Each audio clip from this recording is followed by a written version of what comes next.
pwedeng pambulutan, pwedeng panghapunan. Sarap ng bangus, guys. Wow. Sa may hilig dyan sa bangus, eto na yung mga hinahanap nyo, guys. O yan, sa mga kasumba ko dyan, mamimili kayo dito lang. Ang healthy. Para laging sexy.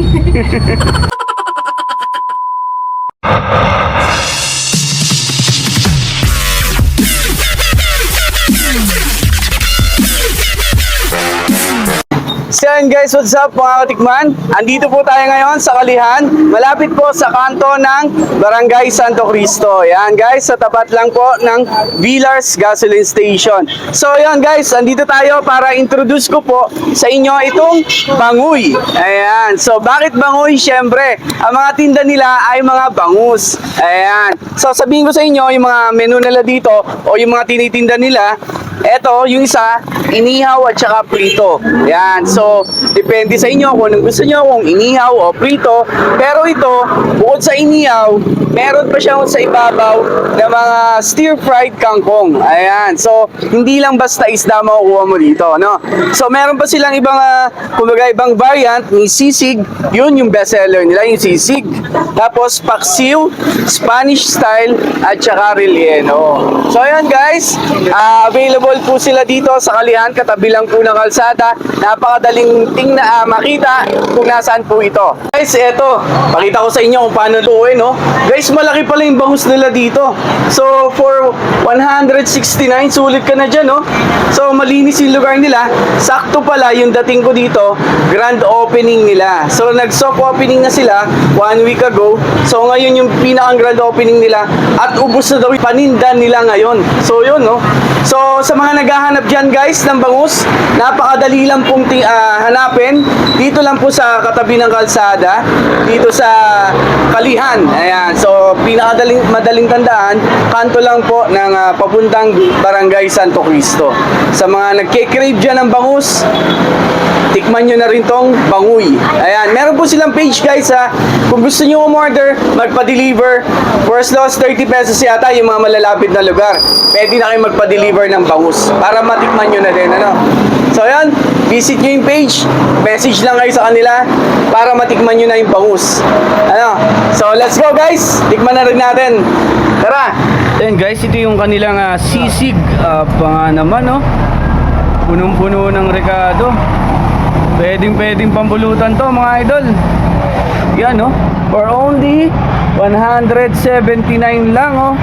Pwede mo ng pangregalo yan guys. Ang ganda ng presentation. So yan guys, sisig banguy. So yan guys, ito yung kanilang packaging yan. So ang lalagay niya parang pizza. Yan, karton, di ba? So ito, pakita ko sa inyo yung kanilang inihaw.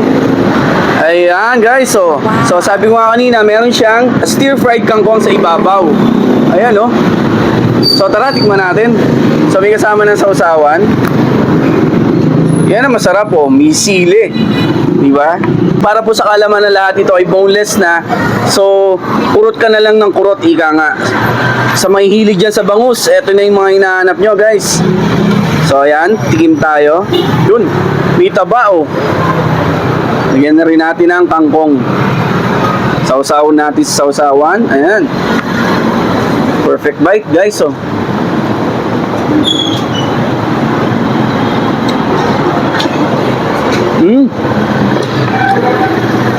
Malasa guys. Marinated ba to boss? Yun, kaya pala. Alam mo yung lasa na marinated o yung binasta na lang inihaw. Okay, oh.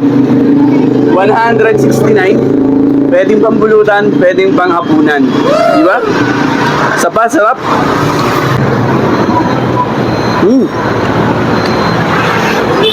Guys, ako personally, mahilig ako sa bangus. Lalo na yung tiyan. So, hanapin natin yung tiyan. Ayun, no? Malaki yung tiyan, guys. Yan, oh. Tiyan.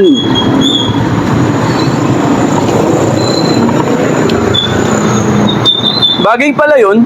Yung stir-fry kangkong at saka yung bangus. So, guys, tikman nyo na rin, oh.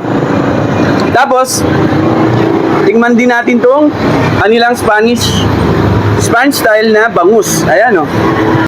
Matataba yung bangus, guys, oh. Meron din tiyan. Favorite ko talaga rin tiyan, oh.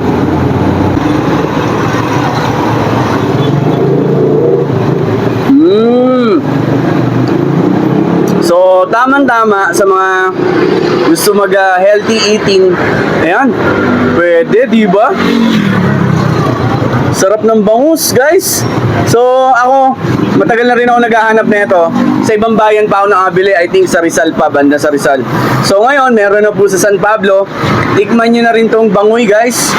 Pwede, pag nag-crave ka ng bangus, oh. Pulutan at saka panghapunan. Guys, sarap. Lasa niya, as in fresh.